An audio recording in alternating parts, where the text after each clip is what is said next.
Welcome back to another podcast, everyone. My name is Mike Perrine. This is the Everyday Detox podcast.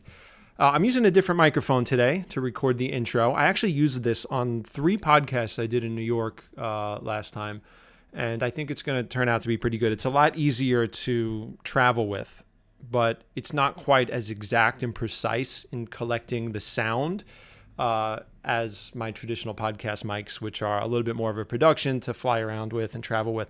So I'm trying this Yeti microphone here, this Blue Yeti microphone. And the reason I even bring that up is because it does collect a little bit more external noise than my other microphones do. So if you hear weird, unexpected noises during this intro, that's what that is. I'm surrounded by animals right now. I have, big dog is snoring. Little dog, I don't know where little dog is. My cat has found the cord that comes from the blinds on the window, and it's just totally fucking it up right now. And our rooster Goldie in the backyard is just losing his mind and has been crowing all day. Luckily, he's quiet right now. So anyway, if you hear some stuff, that's what that is. Welcome back, everyone. You know, I've been on Instagram a bunch, and as you know, because if you follow me on Instagram, I'm always doing stories and leaving comments and posting things. So I've been looking at this argument that I see getting reposted a lot, especially on different people's podcasts, where people are making this argument against veganism, saying that it's responsible for more death of more animals than if you actually just ate animal protein.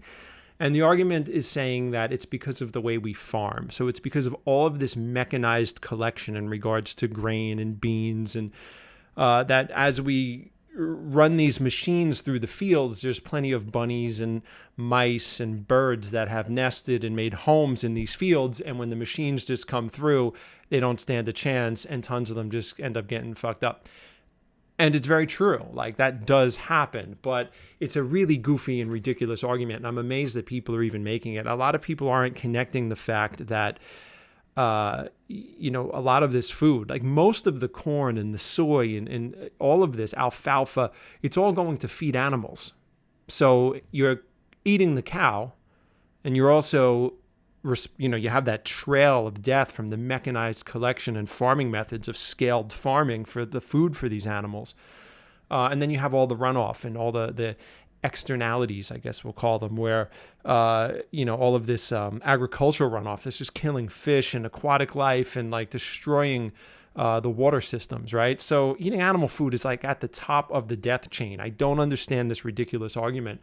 But it's true. Like we farm at scale, unless somebody's like growing all their own food on a small scale, and maybe they're part of some little permaculture farm where everything is controlled, and you can control how much you disrupt the land and make sure no animals are harmed and relocate pests, quote unquote pests.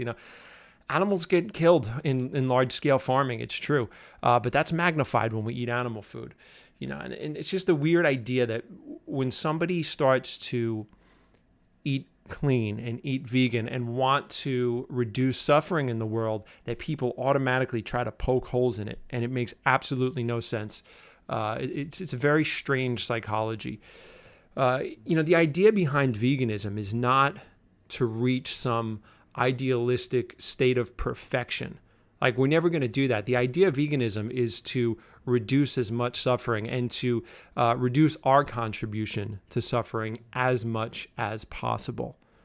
And that's just as possible.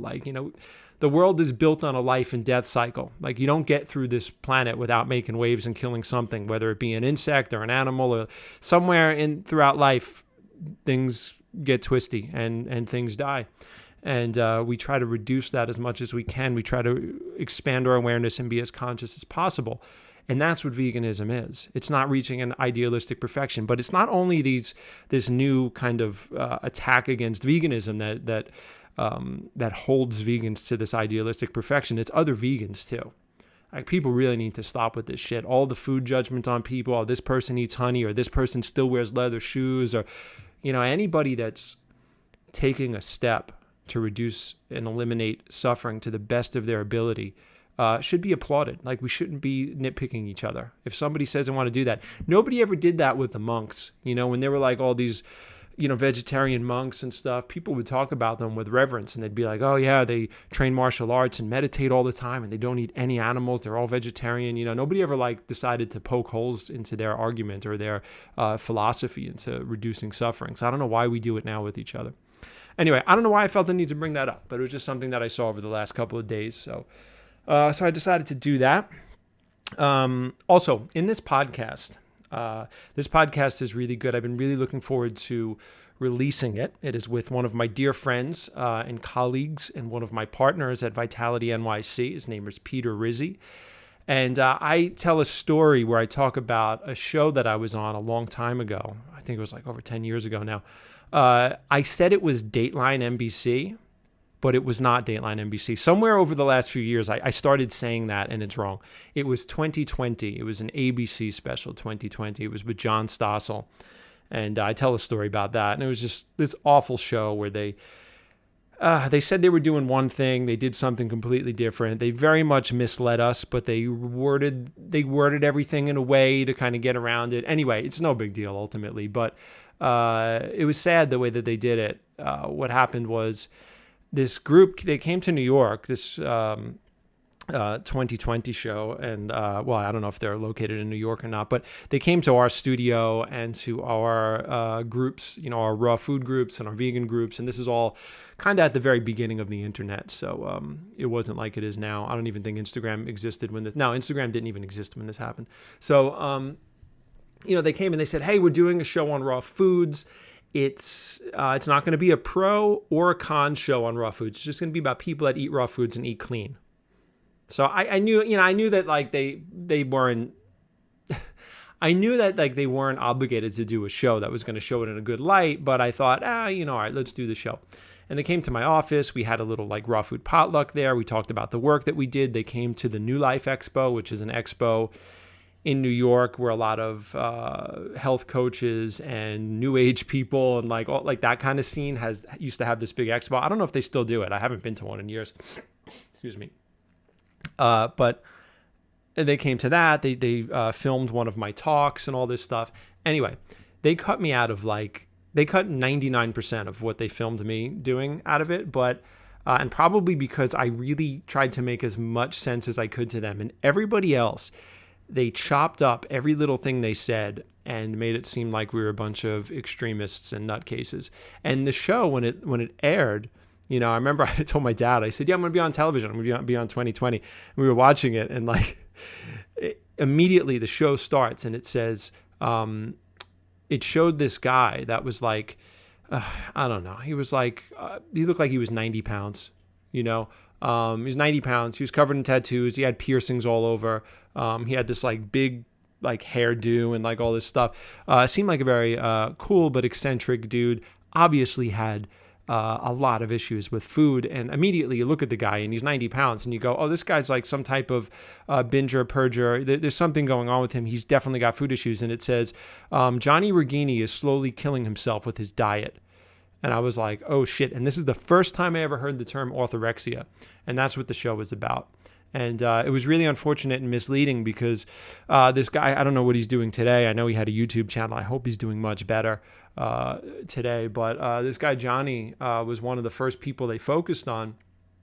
And he if you go to his YouTube channel, he's a self-admitted person with food issues. He definitely has eating disorders, and he admits it, and he talks about it. And he talks about all of his problems. And he was eating. At that moment, he got into a diet of clean eating and juicing and stuff like that. But he had this deep history of an eating disorder, and he should have never been featured on something that was talking about health food.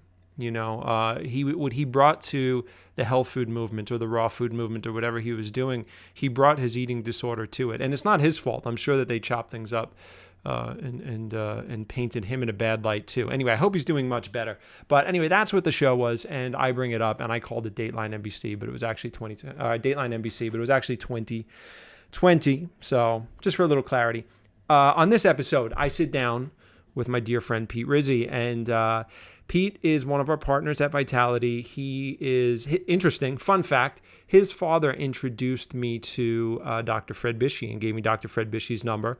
If you see the artwork on the walls of Vitality in the background of a lot of our podcasts or any of my Insta stories or any of the old Snapchats I used to do, his brother did that. His brother's a very famous artist. I've known him since high school, his brother James, and we've been very good friends. And Pete was a little bit older than us and is a little bit older than us. And years later, after being a hedge fund manager on Wall Street and smoking and drinking and getting up to about 250 pounds and not being very aware of anything in regards to diet and health and nutrition and the environment, he had an awakening moment, and all of his actions and all of his habits put him in a place where he really had to do a lot of self-work, and he came out wonderfully on the other side. And he is now a health coach, and he has launched a movement called Rebel Health. And Rebel Health, it's really a coaching and an education platform. And he does really great work on both Instagram and Facebook. And there's a website. All this will be in the show notes if you're listening to this, or down below if you're watching this on YouTube. And the cool thing about Pete is that he's very relatable, right? He's got tattoos. He listens to heavy metal. He's a father, and he rides a Harley. Like he'll get on a bike and he'll do like a tour around. He's not a biker, but he's a very relatable, normal guy, and he's into raw foods and plant-based nutrition and holistic health. So when we did a workshop at Vitality once, he incredibly, we did this workshop. I think it was a 3-part series, and he took every participant in the workshop for free on shopping tours to all of their local supermarkets and grocery stores, and went through all the ingredients and showed them how to shop for a lot of the different recipes that we provided. And I'm not saying he does this for free all the time, but that's his level of commitment. That's how excited he is about this. He went all in, and he really showed up big for them. So I sit down with Pete. We have an amazing conversation. We get into all sorts of stuff. So this is a really good one. First, a few announcements before we jump in. Speaking of Vitality, please come visit us at Vitality when you're in New York City. Get a colonic, pair it with a cryotherapy session, an infrared sauna session, hang out with the crew, get a big hug from Kyle, and we would love to see you there. Also, to support this podcast, please pick up a t-shirt at rootsandskyclothing.com. If you're watching this on YouTube, I'm actually wearing one right now. This shirt is made out of organic cotton and recycled materials. It says organic across the front of it. But we have t-shirts that are podcast t-shirts, and then we have t-shirts that celebrate plant-based living. So please drop in, grab a t-shirt. We would appreciate that very much. And also, we are still in the month of November 2019, and Higher Dose Infrared Wraps has extended its coupon to $100 off for the rest of November. So since this is going up, I think we got another week or week and a half left of November. If that's something you were interested in, now would be a good time to grab one. All right, guys, let's jump right in. Pete Rizzi, welcome to the podcast, my man. Thanks, Mike. Thanks for having me. Fun fact, Dr. Fred Bisci, who's been a major influence on me and the work that I do, and I know he's been an influence on you, your father is the person that got me Fred's number. I don't know if you knew that.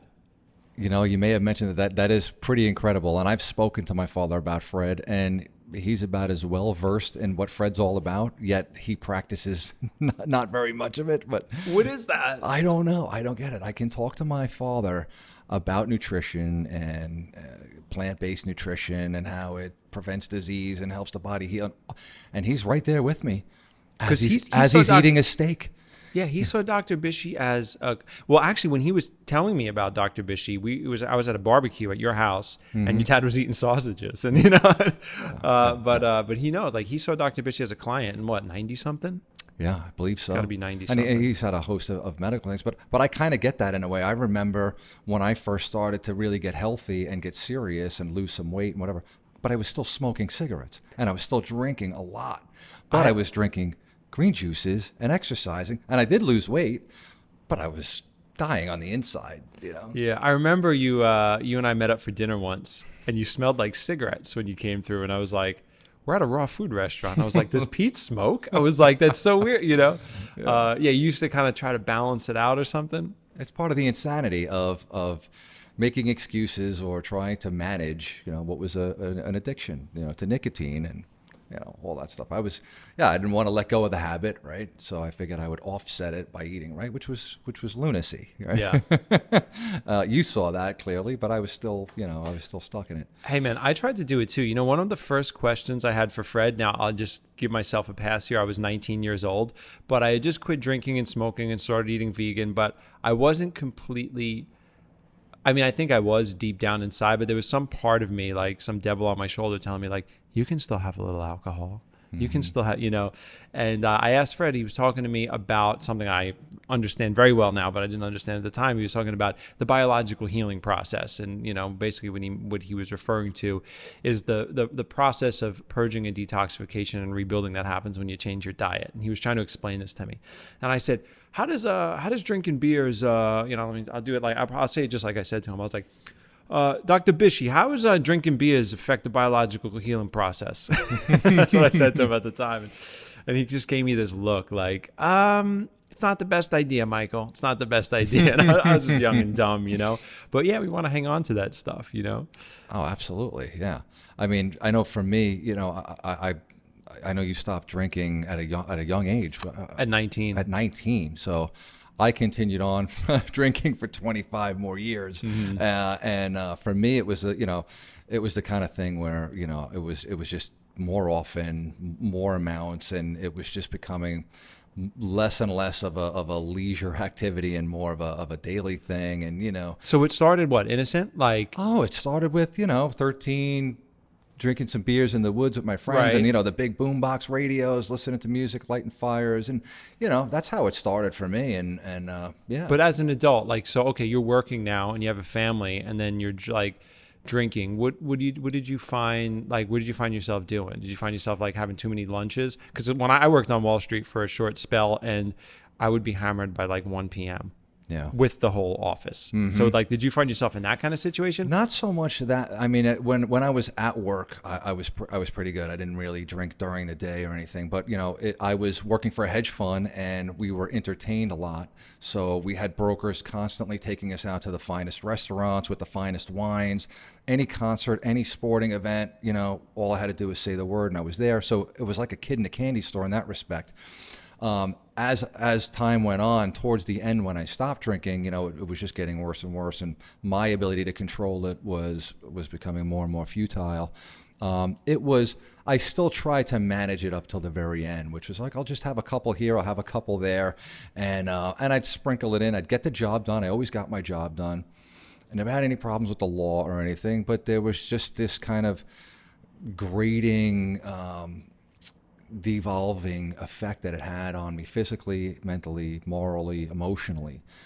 So yeah, I don't know when it turned on me, so to speak, but it just became more and more. And then towards the end, right before I stopped, I kind of knew. I said, this is going to get worse, and it's going to get worse at a much faster pace than the pace that it took me to get here. And luckily, I got off the ride at that point, and that was just over 5 years ago. And thank God I did, But yeah, that was the environment. It was an environment of entitlement, arrogance, everything available. And as long as I was a trader, so as long as the traders were happy and getting the job done, Isn't it funny how alcohol? Like, I look at it, it kind of has this light and dark energy, and they suddenly, like, I feel like it very quickly, like, one turns into the other. Like, look, sneaking beers and cigarettes with my friends, but that's how I know your brother. That's what we did. We would get drunk as teenagers. And even though like drinking alcohol, I'm like, my clients know, and people know that, like, watch my social media, I'm like not about it at all. I'm not about alcohol culture at all. But, I think there was some like value in that, sneaking beers as a bunch of boys and connecting and talking about girls until midnight. And it was just this fun thing that we did. But it also took me to a really dark place. Like, I had a really hard time with alcohol. Why did you always look so good? I turned to shit at 19. I had like 60 extra pounds on. My skin was horrible. I looked awful. Like you held it together. I topped out at 250 pounds. And 2005. You were 250. I was 250, so I'm about 185 right now. Okay, I didn't see that. You didn't see that part of it. So this is back in the heyday of, I was smoking like crazy, drinking all the time. I was 250 was a little bit of an anomaly. My fighting weight was more like 240. Okay. But I decided to weigh myself one night after a big dinner with like Goldman Sachs or some insane meal where it was like 4 courses, wine, dessert. And I went home and I just felt absolutely disgusting. I kept having to buy new pants, new waist sizes. And I think I was up to at least a 44, and maybe had to like get a 46. And I decided to weigh myself that night. That's totally taboo. You wait till the next morning when you're going to weigh yourself, And I was 252. And I said, okay. I think that was like, when you hit the, and the ball goes up and rings the bell rang. And I said, okay, I have to do something here. And I did. I started to do something. I started to lose weight. And part of the reason why I'm doing what I'm doing now is because it was so difficult to find answers on how to get healthy. And even though I was making progress, it was a few steps forward, sometimes even more steps backwards. But I held on to the alcohol and the cigarettes to the very end. So were you doing dieting and exercise, trying to eat healthier? This is insane. I was just telling somebody this. I would go to the gym, smoke a cigarette before I went into the gym, run 4 miles or whatever, come out and light a cigarette. It was crazy, and drink a green juice. And, I kept the weight off. I started eating really well. I started eating more and more raw. And, I started to really get it and feel good. But, man, I was drinking more and still smoking. And it was just, it was wild. But so I kind of, once I got rid of the cigarettes and the alcohol, I was able to continue on with the good eating and actually do a lot of healing quickly. I had a mini stroke when I was 44 years old. So that was oh my God, I'm 44. And they told me, look, the next one's the big one. How old are you now? I'm 49. 49, yeah. So 44, here I am saying, I just had a mini stroke. And they're like, you have to quit smoking within 5 days, And I said, oh my God. So that was my wake up call. And I quit 2 months later. and it started to get serious. But when I had all sorts of heart tests done, and they had to wait for me to inhale so that they could see my lungs were black. They couldn't see my heart. So you had to expand your lungs with air because they couldn't see past them when they were contracted because of all of the tar and stuff? Yeah. Wow. Yeah. Wow. And I mean, now I have a clean bill of health. I mean, they were like, I don't know what happened. I don't know what you're doing. Just keep doing. You hear that a lot, right? And when we try to get people to go plant-based, you see it all the time. And you've been plant-based now for 3 years. Yeah, fantastic, 3 years. Yeah, it was Lent of 2016 where I said, you know what? I was still having some meat and dairy. And I said, you know what? I'm going to give it up for Lent, just see how I feel. And I felt so good. Right. I just felt so good. And I actually lost some stubborn weight and got down to a really good weight. But it wasn't even that. It was just the acuity and the energy that I had. And it was almost as if I had put a new microprocessor in my brain. And it's funny, you were talking about Fred Bisci and some of the things that Fred told me early on that I never forgot. One was how the fasting and the eating pure, clean food actually has a spiritual component to it. And I thought, what is this guy talking about? I just want to lose weight and feel good, and I got to reverse all this damage from smoking and blah, blah, blah. But, I've experienced some of that. There's just more of a compassion. There's just more of a patience and a tolerance that's come along with it, despite the fact that my life was anything but, calm for many years. I just found that the diet just helped me on so many levels. Yeah, it's so therapeutic. It does. I mean, Fred always talked about how fasting and prayer is mentioned in the Bible so many times, and you see it. You see it in Islam. You see it in all the traditions. Christianity. There's something to that. Jesus fasting in the desert, and I really experienced that too. I think I was always a good soul, but I was just really poisoned by I'm not trying to shift responsibility, but by my environment. Staten Island's full of bad influences, and by my own decisions. But a lot of it had to do with my chemistry. My body chemistry. When I started cleaning out, my level of compassion just expanded so much. And I was just like, wow, I was like, there's that was something that was unexpected. I, like you, I was trying to lose weight. I was trying to impress like an old girlfriend or something because, you know, everyone had enough of me when I was like an alcoholic and raging, you know, teenage alcoholic. And yeah, people were kind of like falling away from me a little bit. And then when I, you know, I won't tell the whole story here because I've done it on so many podcasts, but like when I started to awaken and I started to clean up, I was like, really at first I was like, I'm just going to try to like lose a bunch of weight to like show everyone that I'm not such a shit, you know? And through that whole process, it turned into me like caring more deeply about animals than I ever had in my life, like really becoming aware of the environment and like thinking about health, and like, it was just magical. Like, so let me ask you, would you change your experience now? Like if you could go back, I know that we do things different if we can go back. There's certainly some things I would not have done. Right. Absolutely, but like thinking back on it, like, would you change it, you know? I don't think so.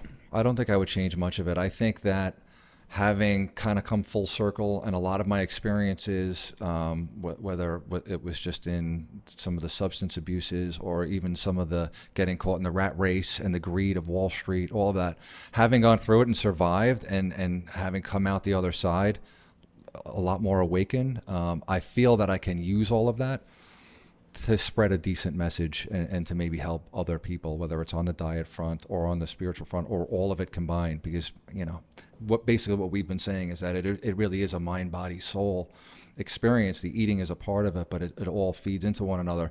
You know, I had to commit my sins. I had to live my lifestyle according to my rules and learn that the universal laws, that there's consequences to those things. There's some invisible fences that are up that I kind of blew through. And, you know, I'm sorry I did some of the things in my past, but you know what? Now it's the focus is I can't undo them, but I can use them to maybe help other people. Well, we kind of need it, you know, like we need, like we need to have as a nutritional detox, you know, counselor, like, I'm happy that I understand the food drama. Like I'm a very indulgent person. So like I get it. And I still push people on self-responsibility and just getting over it and stuff. But like, I get it. But even like you work with people in sobriety too. And like you really need to know that process to understand how they think to be of service to them. Right? Absolutely. Yeah, it's like probably much harder for someone that's been sober their whole life to like talk to someone that's struggling with stuff. I'm sure there's some value, but not the same as someone that's been through it. Absolutely. And we talk about it, you know, people who are struggling or who are in recovery, you know, they see counselors, they see doctors. And if those individuals themselves aren't in recovery and haven't had it, they're not trusted. And they may have the best intention, they may be qualified, they may be knowledgeable, and they may be very powerfully impactful people, but you know, it takes one, you know, that's why it's usually one addict, one alcoholic helping another is really the only way it works. It's been shown to have the highest probability of success. And even then, you know, the statistics are discouraging. But yeah, alcoholics and addicts working with one another in some kind of fellowship is really, I've seen miracles happen, and it's fantastic. But on the flip side, you know, you see a lot of the people that just don't get it. Unfortunately, it's tough out there. You know, the drugs get stronger. You know, I think a lot of the social media is disconnecting people more than ever, especially younger people. And because I see a lot of younger guys as well. So yeah, but you know, the most accredited doctors at the most accredited universities, when it comes to helping addicts and alcoholics, just they don't have the qualifications of having actually been one, and that's the biggest and most important qualification. Yeah, I can imagine that would be. I mean, that's what all the structures really seem to be set up on, right? Yeah. It's like I see that people go to rehab and a lot of people fail, but when they get into programs and they're connected to sponsors, like it seems to really work. Absolutely. You know, you're in a room, or you're in a situation, you're in a fellowship where there are people who are like-minded in a like situation, just trying one day at a time to stay sober, to stay clean. And it is one day at a time. You know, it's the only way to do it. You know, we tend to indulgent people. I like that term. Also, the kinds of people that can be, especially, you know, my past got very self-absorbed, a lot of anxiety, and, you know, always trying to control everything. And, you know, it can get very stressful. So just trying to, the beauty of it is that, it keeps you in the day. Keeping things in the day, it works, it just works. But it doesn't, like I said, the percentages are still low, I had this really interesting experience where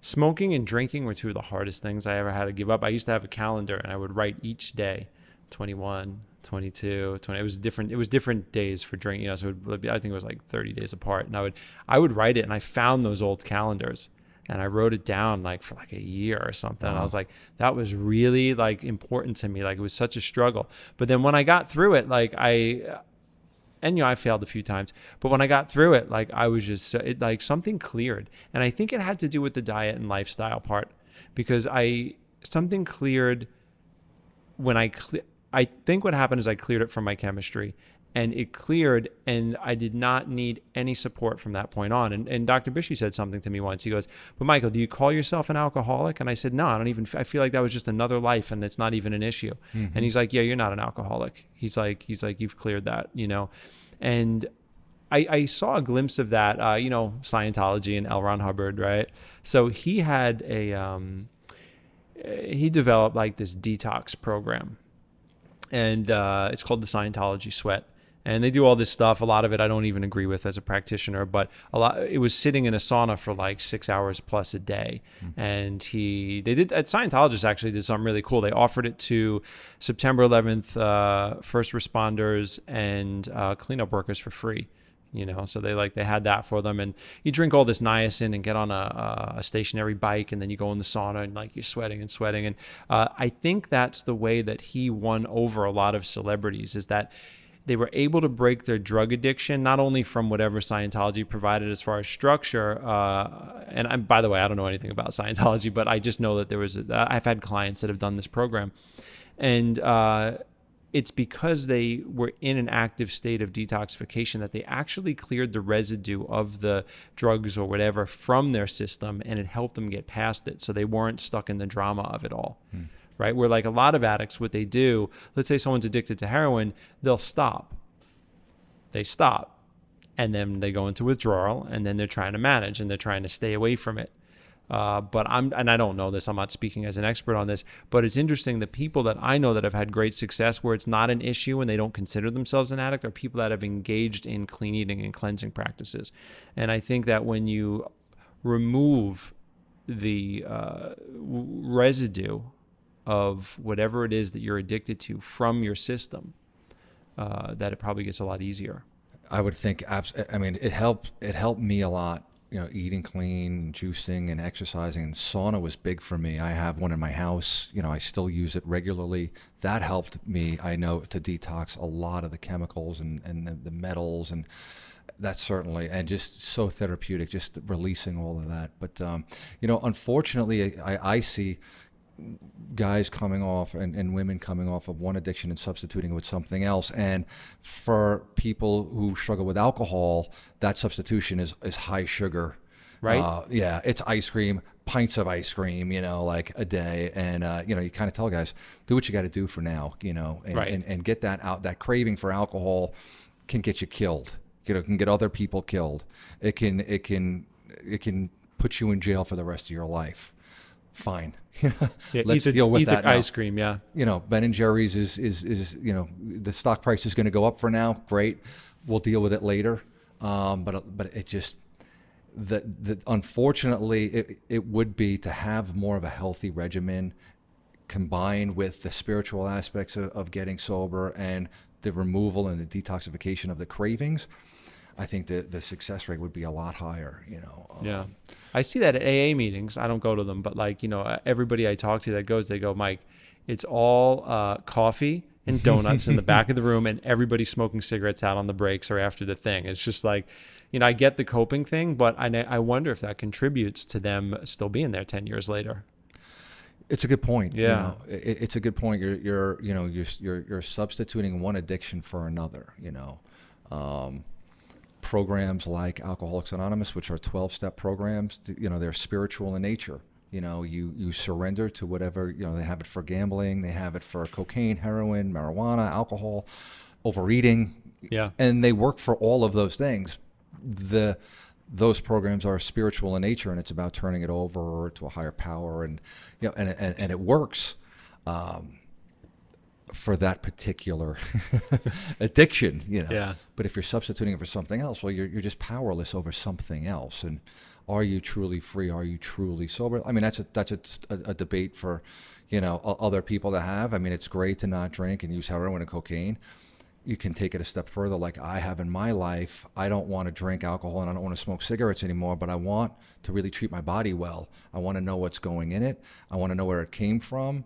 I want to know, I don't want it to be any animal products anymore. I had a very arrogant, just callous view of animals for a lot of my life, except for the cute dogs that I had. But I didn't differentiate between a dog and a pig or a cow or a chicken. I heard somebody say the other day that we eat in this country 1 million chickens an hour. I mean, I believe it. It's crazy. And I, like you, I think it was John Robbins' book, because there was a couple books that really hit me early on, and one was Fit for Life, and one was Diet for a New America. And when I read Diet for a New America, John Robbins, and I'm probably going to hack this because it was so long ago, but he basically said, we're ingesting all of those bad feelings and negative energy and that torture that the animals went through. And I said, this guy's nuts. Was he kidding me? And when I started to go really purely plant-based, and I had meat a little bit here or there in the beginning, I felt that. I felt my mood was crappier. I felt that my thinking was negative. And I said, maybe John Robbins was right, only because I felt it. But conceptually, how could that be? John, there was a show, Dateline NBC did a show on raw foods, and I was on it. And Victorious Kovinskis, who's a little bit wacky, if anyone knows who he is, he's a sweet, sweet man, but he's like really one of the wacky raw food people. He was on it, and they actually lied to us. They told us it was a piece on raw foods, but it was a piece on orthorexia. So they're like interviewing all these people. I was only on it for a few seconds here. They cut out most of my stuff, but they lied to us. And John Victoria said to John in an interview, he said, he goes, you eat all that animal's pain and suffering, and you have to process that. And John said, that's ridiculous. He goes, what are you talking about? Like, just like you were saying, like most people don't get that. But I talked to a hunter once. He was a cop, a New York City cop. I was giving him a colonic, and I had brought that up. And he said, no, man, he goes, I hunt. And he goes, if that animal gets spooked and knows it's dying or sees you, he goes, it ruins the meat. The stress chemicals release in that and ruin the meat, and we have to process those stress chemicals.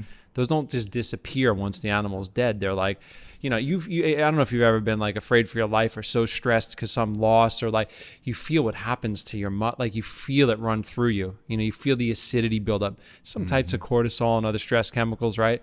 So if an animal feels that, and this is a healthy animal that's used to being a prey animal and running around, and that meat gets ruined, right? So you can imagine these animals, they hear the screams, they smell the blood, like they know something's wrong, and like they got a lot of stress chemicals and fear chemicals running through them.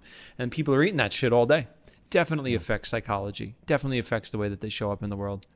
I don't know that I would have really believed that if I didn't feel it for myself. And now it makes all the sense in the world. And from there, I started to look into the factory farming and whatnot. And I've read a lot about it. I've watched all the videos. I try to talk about it. I try to get the message out there here and there without being too, hitting people over the head. But it's powerful stuff. And how clean can you be? And you were talking about, how fasting and clean eating and over past religions. One thing I picked up in sobriety was yoga. And what fascinated me about yoga was their scriptures and their literature going back 5,000 years. And they were vegetarians. They basically said, you can't be a yogi without being vegetarian, because one of their main principles, ahimsa, of nonviolence, is not nonviolence against fellow humans. It's just nonviolence in your actions and in your words. And I thought that was incredible as well. So these are things that so often, modern science and modern views just validate ancient beliefs, right? And that's another, and it makes all the sense in the world. So I found that to be interesting, and there's the whole yogic philosophy and how related to animals as well. It makes sense now. But I was the cheeseburgers, wings, whatever. Never gave it a thought. Never gave it a thought. I think what they did, they recognized, because, that, I mean, that's like one of the birthplaces of farming, right? Like the Fertile Crescent is not too far from India. I believe it's like right in the Middle East.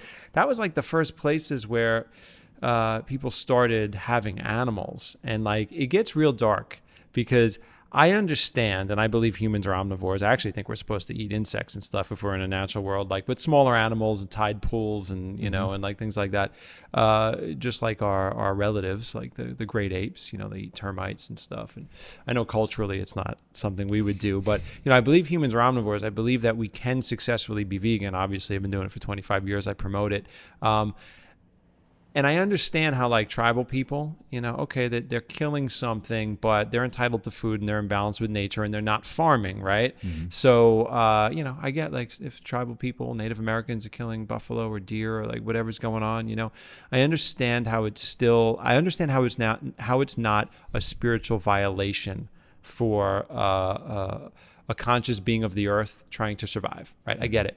But I think what the yogis started to recognize was the darkness in keeping these animals and building a trust and raising them. And like, it just gets really weird. It's almost like, it's just like, it's like this big violation of that animal's like being, you know what I mean? It's like, I don't get how anybody could, like, look, I always knew, no one ever needed to tell me that a chicken was a sentient being. Well, maybe when I was a teenager or a young person, but I mean, like, being from New York, even in my 20s after eating vegan, I never hung out with chickens. But so I didn't need anyone to say like, oh, they have feelings. Like, I knew I wouldn't hurt one. But now that I like live with them, I don't know if you watch my Instagram, but I have all these chickens. We have rescue chickens, we have baby chicks, I have Holly's chickens. The complexity and sweetness. I mean, they're little shitheads too. They will kill things and they will fight each other and do they're animals, but they're also really sweet. And they're very complex in the way that they get stressed out, in the things that bother them and the things they like. And it's just like, wow, it's a little bit harder to look at a pile of ants and go like, oh, look at all their little personalities, but I believe they probably have that too to some degree. But it's really interesting to be around these animals. And pigs are like smarter than dogs. I'm not around too many pigs, but like some of Holly's friends have pigs, and I'm like, wow. I'm like, how could somebody raise it? And you look at all the like. What happens on Facebook? What are the most popular videos on Facebook? People sending each other little pigs and little chicks and little puppies and little, you know what I mean? And I'm like, how the fuck do you eat bacon? Yeah. Like these little babies, and they kill them as babies. They don't like, it's not like killing a wild boar that's like, that you're hunting because you need to, So I think in India, I think the yogis probably recognize that. And probably because of the expanded awareness around the practices, the breath work, the yoga, because, yoga, the whole point of yoga wasn't to be fit. The whole point of yoga was to be able to sit in meditation for hours and not have your body get destroyed. That's the version that was given to me. I don't know if I'm correct, but somebody told me that. And, absolutely. The 8 limbs, it's one of the limbs. The ultimate was oneness with God, and meditation is big, and purpose and all that. But yes. You're they recognized the suffering and they went completely unnecessary. We're contributing to that.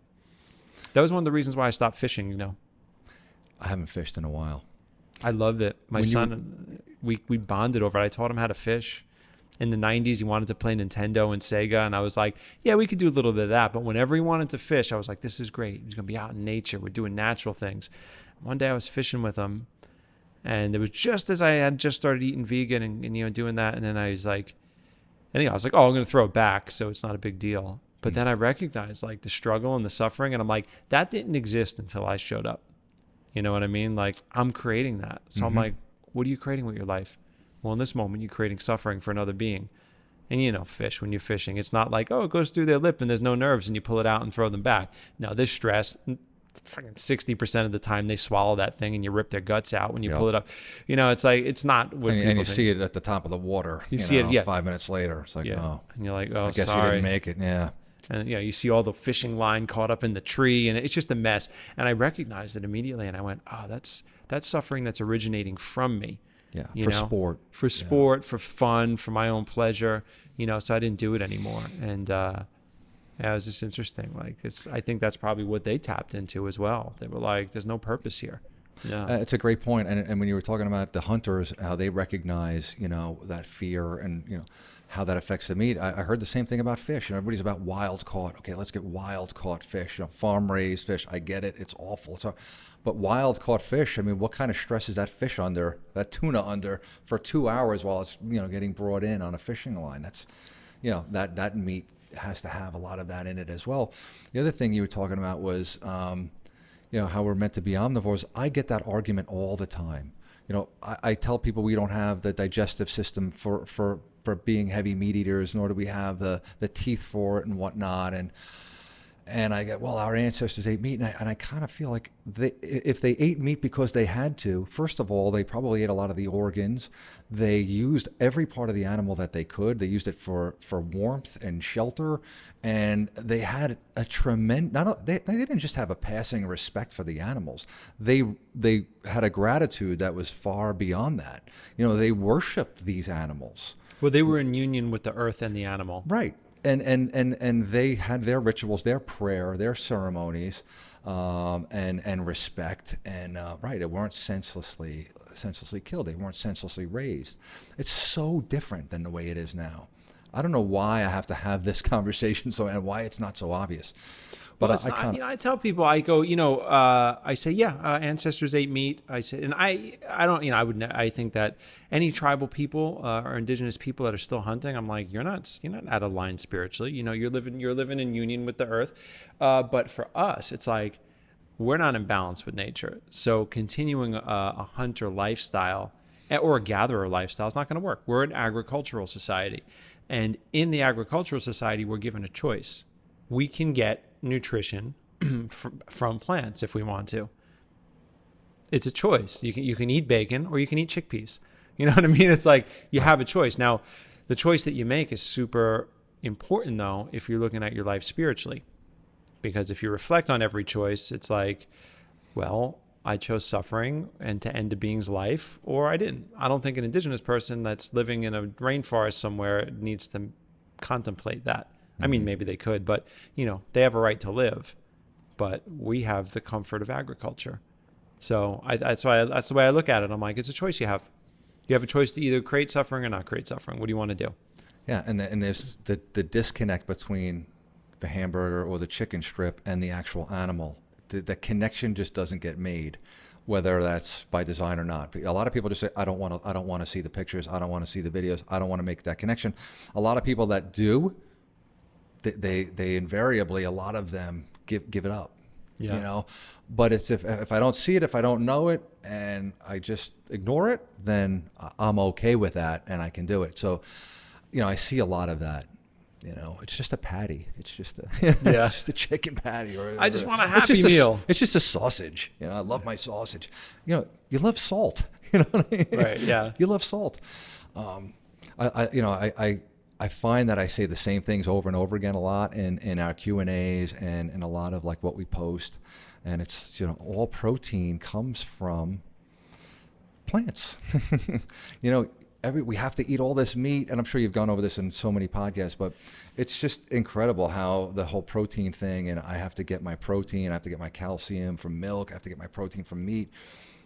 Guys, the animals are getting this from plants. You can get it from plants too, rather than getting it recycled with all of the saturated fat and the cholesterol and the emotions, the hormones. I mean, it's just insane, but that's generations of that being pounded into our heads, not only our heads, our parents' heads, the doctors, and, so trying to,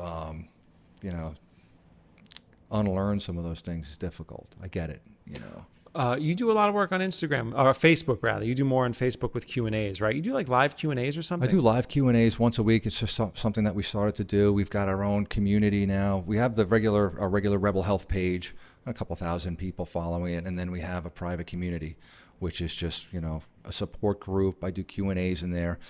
And that's something we just started recently. What are the most common questions, struggles, things that people are trying to figure out?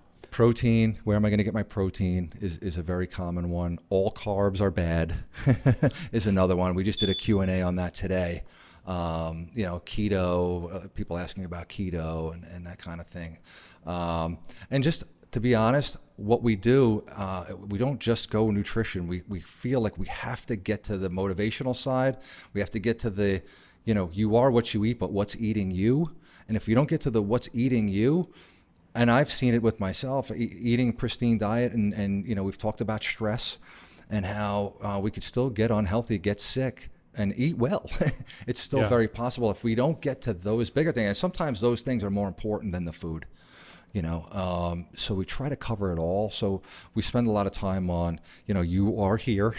And even if you have, 6 out of 10 American adults already have a chronic disease. So I appreciate that 60% of the people that I'm talking to probably are already suffering from some chronic disease.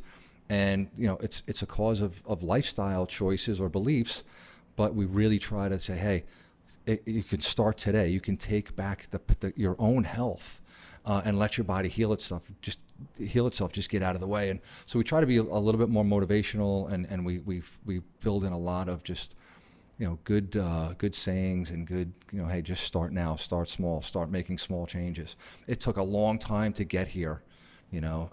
This is not supposed to be done overnight, and so we find that works better. People feeling like they have a community.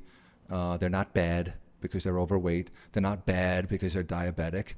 A lot's been stacked against us. You've got multi-billion-dollar industries and a government that's often asleep at the wheel, in my opinion, and oftentimes in bed with some industries. It's not 100% our fault. You did some rock star level health counselor shit when you came when we did that series of Q&As here, those Q&A nights, and you took the whole group. So we did this what do we call it? It was like an open house Q&A thing. Oh, we did it was 4 sessions. 4 sessions we did. Basically where we did all these processes and stuff with a group of people, and we did it here at Vitality. And you took it next level. You're like, okay, you took everybody. You were like, I'm gonna go to the supermarket with you. Yeah. And you went all in. Yeah. Do you still do coaching like that? Absolutely. Yeah. You do. We go all in on that. And I find the supermarket tours are one of the best things that we do, because other than having workshops at my home, because people can look through my pantry, they can look through, and they can taste some of my foods that I eat. You do that too? Yeah. Oh, that's awesome. Yeah. Absolutely. And I make stuff. I make smoothies, and I'll make my own trail mixes and whatever. And I'll try new products that I have found that I find are really good replacements for your crackers, or fake cheeses that are pretty high integrity stuff, whatever. But taking people to the supermarket and taking them up and down the aisles, teaching people how to read labels, because there's a lot of information in the labels, there's a lot of misinformation in labels, and there's a lot of no information in labels. Right. And trying to get people to really get trained to look at that first, to look at the ingredients, to look at and taking them up and down the aisles, we can say, this looks great. I'm going to put this in my cart, and say, hold on a second. Let's take a look at the label. Okay, here are the added sugars. Let's look at the salt. Okay, now let's look at the ingredients. GMO, non-GMO, what's included, what's not. What are these ingredients? I can't even pronounce them, and then explain it to them what they are and whatnot. And they're like, okay, let's try this one. This one's much better. And comparing. And then when they go home and try these things, that's the best, is when people find food that's good for them, that they enjoy. Because I think a lot of people still have this stigma that if you're going to go plant-based, you're just going to eat salad. You're just going to eat lettuce and carrots. And, taking them up and down the aisles and say, I can have that? Yeah, I now more than ever is the best time in the world to go plant-based. It's and I don't necessarily promote these products, but look, we both worked on Wall Street. You heard what happened with Beyond Meat, right? I heard. Whoa. They tripled, or the IPO. It was up at almost $70 in the first couple of hours or something, and it was 25 at the open. Yeah. And I don't even know what the IPO was, but it was yeah, so I would have never guessed that would have happened to that company, but people are recognizing that trend, they're like, more and more people going plant-based. Yeah, it is. I think it's a great thing. I also think, like anything, though, it invites a lot of, not so high integrity, products as well. But that being said, absolutely we'll take it, right? Like the fake burgers and I get it. not all of those are healthy, you know that, right? But hey, if we're at least alleviating some of the destruction to the environment, which is another thing. I was one of those guys who was like, it's not my problem. Like I would actually think that it's not my problem. Maybe it's not going to be my kid's problem, So what do I care? Like you said, I care. What do you mean, like global warming and pollution and stuff? The deforestation, the polluting of the waters, the low quality of the soil. Like we have barren wastelands now in the country because the soil has just been totally depleted, of all vegetation, to raise cattle and whatnot. And so your consciousness back then, though, were you just kind of thinking like, yeah, it's like, look, we live in an area with enough resources and money that's for somebody else's. Like, is that what you were thinking, or you just weren't thinking? Not my problem. It's down the road. It doesn't affect me. That was the attitude. I own that. And I guess I was young and I was working and blah blah blah.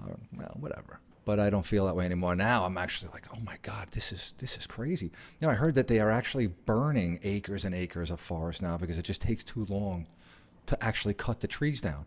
So they just light massive fires. Like, I don't know what that does to the ozone, probably nothing. And just because they can't clear the land fast enough, to grow the grass. So how long can that go on? I mean, population is increasing. And, I know that we could probably speak for 10 hours on this stuff, but collectively, the whole thing, if we're going to go more to these mock meats and stuff and, and at least spare the environment or slow the pace a little bit, then fine, right? It's really good transition food too. Not everybody wants to be on a whole foods diet anyway, or a raw food diet, so it's good.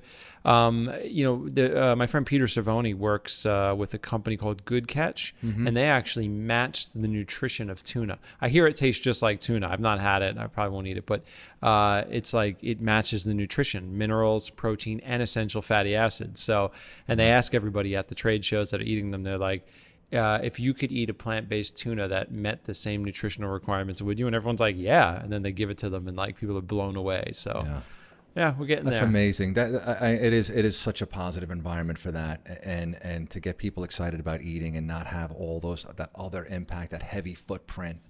It's a home run. It's a home run. It's a super tanker turning around, right? It doesn't happen on a dime. But it's turning, it feels like it's turning. And there's such negativity about the environment on the flip side that it almost seems like maybe, the underdog is that things will turn around and we'll get it right, Yeah, I think David Wolf, you know who David Wolf is? Yeah, I know David Wolf. I love David. He was on my first radio show I ever did. I had a radio show called Vitality Radio, and he was the guest. But that was many years ago. But he would always talk about, he would say, I don't remember exactly how he said it, but it was always just really fun to hear him say it. He was always like, he's like, yeah, we're coming to that point in the movie where, like, at the last hour, at the last second, humanity turns it all around and, and brings it together in the greatest story ever told, And I was like, right. I love the positivity, man. Let's do it. Yeah. But yeah, we're in a tight spot environmentally. A lot of young people are getting pissed. A lot of protests, and they're like, listen, you old fucks, you better get your shit together, and I get it. There was a photocopy that Fred gave me, and it was called, I think he gave it to me. I don't know, somebody gave it to me in the 90s, and it was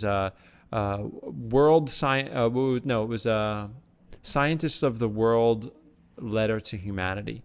And it was all of these Nobel Prize winning scientists. And it was all about how we needed to work on global warming. And this was in like 94, I got this or something. It's like, wow. We've known about this for a long time. It's just that like the hippies knew about it. The eco people knew about it. The professors with the glasses knew about it.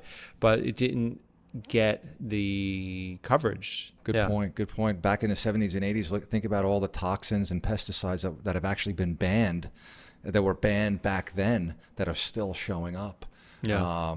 And I mean, we still have our fair share of those issues, but man, tons and tons of those chemicals like that were dumped and finally banned. But yeah.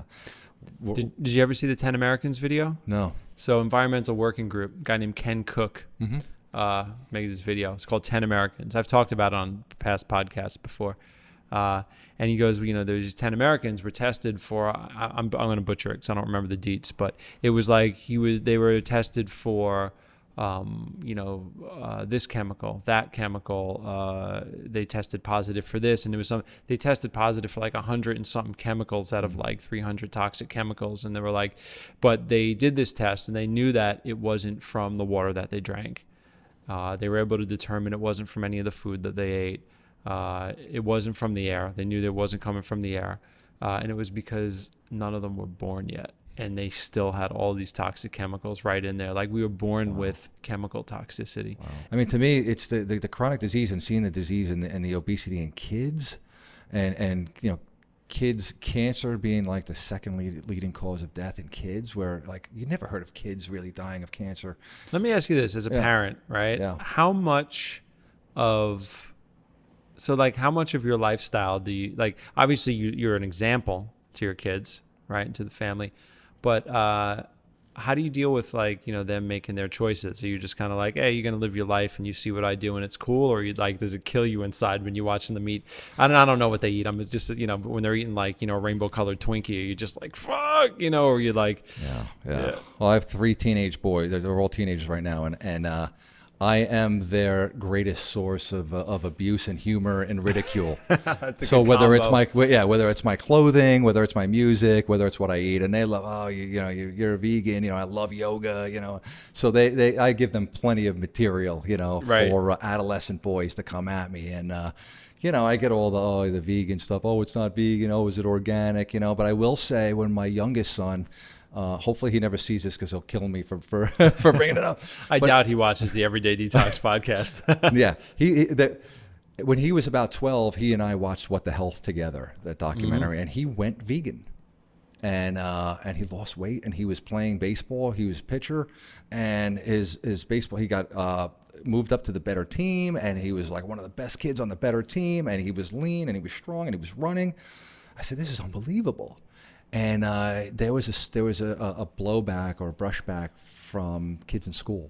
Oh, you're a vegan, and he ultimately stopped eating that way. And I just kind of, let this all happen. And I said, Mike, don't let other people's opinions of your eating, change the way you eat. You eat the way you want to eat, what feels right for you. And I think he got a little overwhelmed. At 12 years old, 13 years old, that's tough. I can imagine.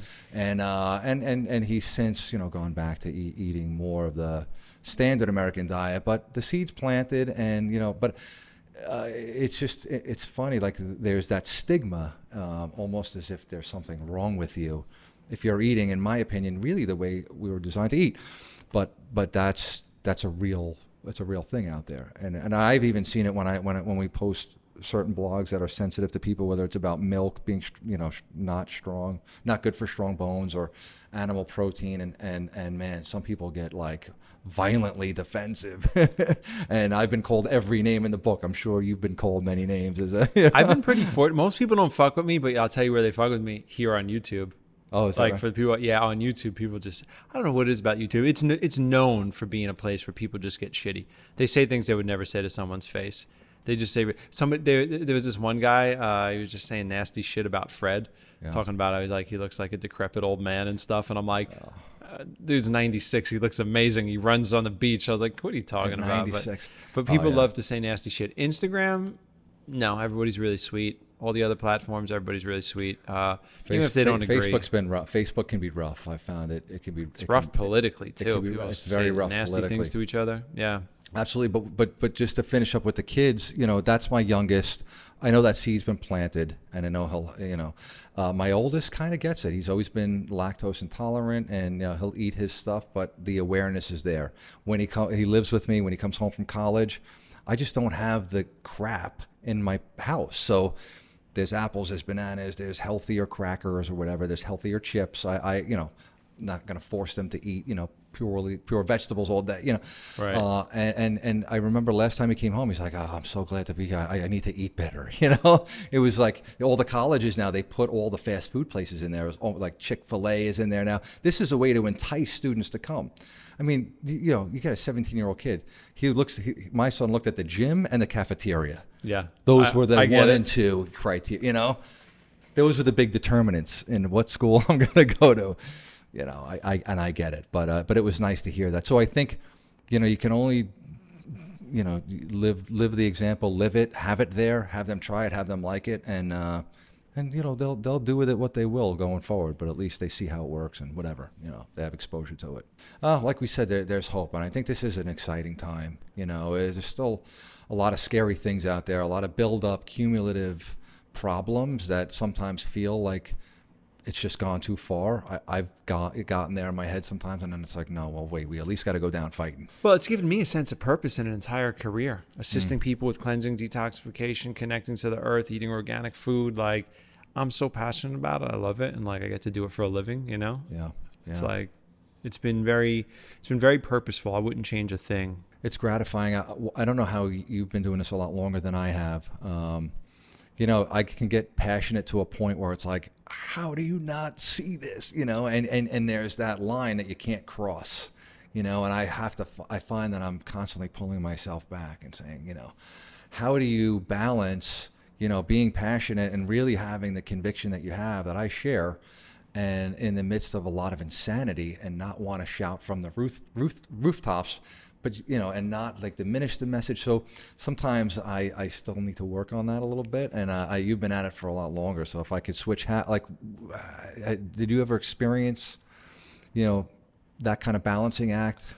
I used to be really preachy. I used to have an organization. I don't know what the fuck I was thinking. I had an organization with a really long name in college, and it was called Students for a Globally Sustainable Future. And it was like, and all these other organizations had like short little names and catchy names. And they were like, Mike, you got to shorten that goddamn thing. But like, I used to do this thing where so in college of Staten Island, there was a professor, his name is Dr. Richard Schwartz, and he wrote a book called, like mathematics and vegetarianism, and like Judaism and vegetarianism. And like, he was a vegetarian teacher, and he was kind of like famous in the little vegan world, as like being this, just educated guy. And he turned out to be my teacher. So he would give me like extra credit for like running these events in my group. And I feel bad for this poor woman once. I don't know, I was young and I was dumb, but like I was going to show her I was going to show everyone the Diet for a New America video. This was like, you're rolling a TV, VHS tape stuff. Mm-hmm. And they made a movie about the book, John Robbins' book, Diet for New America. So I was like, all right, I'm going to show this video in this group now.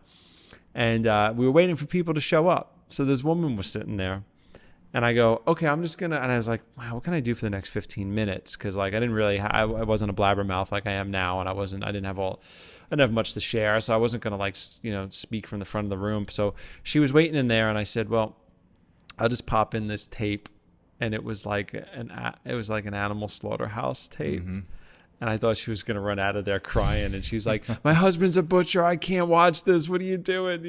Why did I get off on that? Oh, because I was very preachy and like, mm-hmm. yeah. And, I was like an animal rights activist, and I was like really into it. And then I find what's more effective now is just being an example type of person, and living my life, and people get a sense of who I am, and they're like, because I do this with people, and I look at someone and I go, oh shit, I want to get down with that. Like, look at what that dude's doing. He's fucking badass. Or he's like, whatever. I get turned on by some aspect of their life, whether it be like David Goggins, who's mm-hmm. like, he's the retired Navy SEAL who's been pumping everyone up, or like, like even Joe Rogan, who obviously we disagree with probably a lot of nutritional stuff, but like, I look at his life and how he like runs his podcast and how he like, and I go, yeah, that's bad. Like, and I'll model people like that. So mm-hmm. I'm like, I'm just going to live a life where people would want to model my life, because if it's working, I don't need to convince anybody. What I notice on YouTube, and when people start getting into shit, is that the people that are trying to convince you that veganism is wrong, or eating plant-based is wrong, or you need to do that, like, it's usually because something's either they don't have enough experience with their own lifestyle to know if it's going to work for them, or it's not working for them. Mm-hmm. And that's why they feel challenged by other things, because like, I don't have to challenge anybody. Everything that I'm doing, with the exception of we were discussing before, my financial and business life, but everything else I'm doing in regards to my health, the practices I'm in, I could definitely get a better grasp of my fitness game sometimes, but like, but nutritionally and all that stuff, like, I don't have to go around the internet challenging people, right? Because it works. Like, I'm not looking for anything. I already know what I'm doing. And when you find people that already know what they're doing and they're content with it and they have no argument for you, I think it's more attractive to people. And they go, like, there's less convincing and there's more like curiosity. So the convincing, it changes to curiosity, and people are like, wait a second, what? I get that, and I get your approach. What I struggle with is I struggle to be that way all the time, because I feel like we've just graduated to a totally different level. Like, I get it, but like, do we need to be not shouty, not preachy, but a little more vocal? Just because the stakes are getting higher and higher. Like you talked about 1994, where we knew about a lot of these issues, and here we are, however many years later, 25 years later, and it's like, what? So, and the self-responsibility thing, it's like, you don't want to be shaking people, but you also we try to be a little bit bolder with it, but also not crossing that line. And I think that's been the challenge. And so far we've been able to manage it well, and I'm sure that we piss people off a lot, and that's okay too. That's totally fine, man. We're probably not doing a good job if we're not pissing a lot of people off. Yeah. If people aren't throwing F-bombs at me on Facebook, every week, then I'm wow, you really wrong. catch that much shade on Facebook. I've been called. The nice names are hippie, fag, communist. Like that's when they're being nice. This is part of your private Facebook group? No. This is so we have the Rebel Health page, which is just our public Facebook public page. Yes. In the private group, no, we don't get because private group, they want to be there. We invite the members. We approve the members. We approve everybody. So what happens? You post something that like, what do you'll post something like, oh, don't like, I don't know, like what? Like, we did a blog on milk, right, and dairy, and it was the scene from Goodfellas where they're laughing, and it says, when the doctor says that milk is good for strong bones or something like that, right, being wise asses, and you get the I've been drinking 5 glasses of milk every day for many years. You blop it up, blop it up, blop. You're a fear monger, and you're. So do you promote your posts? Like, do you do paid promotions? Because I'm like, how are people? I do finding boost them sometimes. Yeah. Well, we have the email distribution on our website, but I put them out on social media. Especially, I like to have a good catchy image. We did one on sugar, and it was Pacino and Scarface, with all the cocaine. Instead of all the cocaine, it was all the sugary products, and it was like. I like that. Yeah, it's funny. So we like to come up with like cool images like that, using pop culture or whatever to grab people's attention. And so I like putting those out on social media because I feel like, whatever's going to get the attention and get them to click on it, we think it's important enough. And, and with a little sense of humor, I feel like that goes a long way, So yeah, but we will boost certain posts that we really want to get out there, and so that's the ones how it's that are most in front of these people. Forget about the vaccine. We did one on the flu vaccine and its ineffectiveness and some of the ingredients. And you just took a garbage can full of gasoline and dropped a firecracker in the middle of it, like. We're going after sugar, we went after milk, vaccines, turkeys. Right around Thanksgiving. Like what's behind that beautiful turkey on your plate. Pisses people off, man. But I just had this baby turkey that we raised, and we were raising it for Holly's friend because we actually live in Oregon.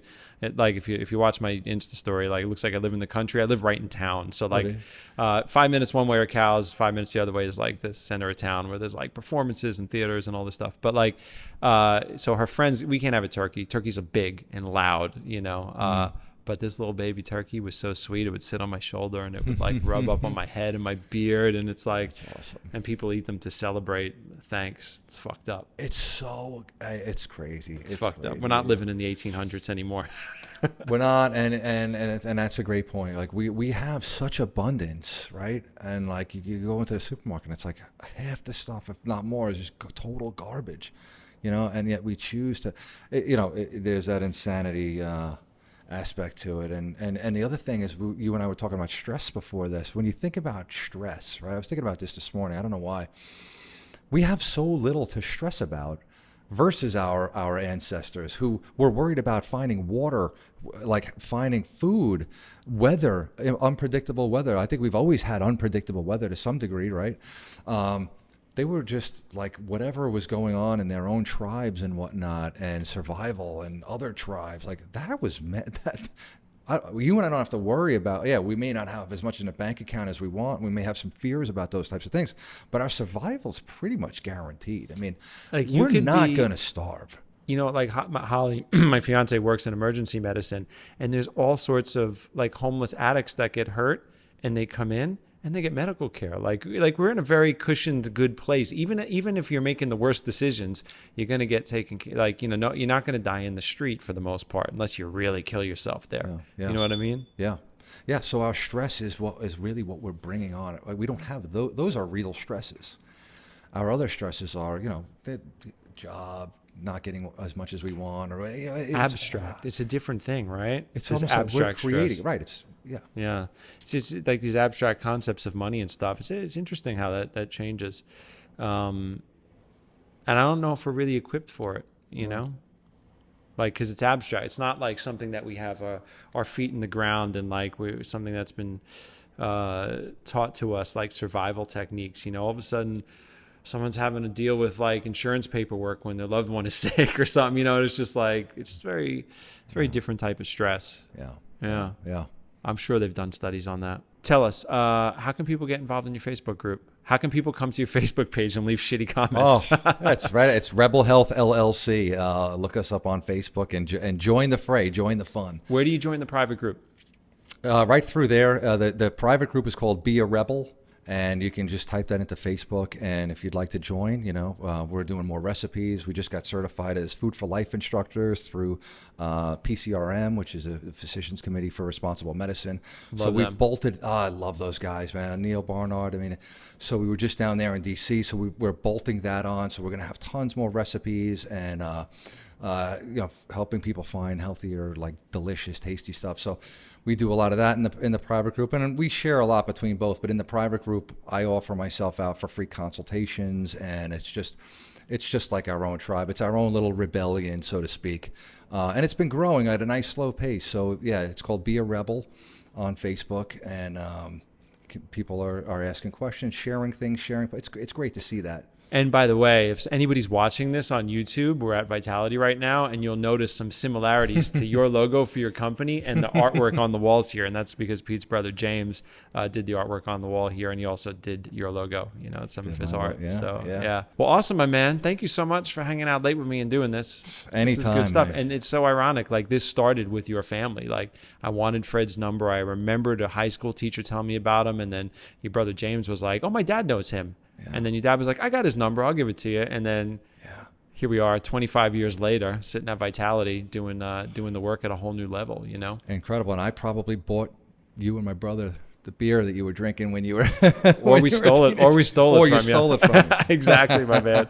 Well, it's great. Yes. Thanks for having me. I love you and what you do and everything that you're about, and just knowing you and being your friend has been an honor and a privilege. So it was great to be here. Thanks, Mike. I love you too, brother. Thank you so much, my man.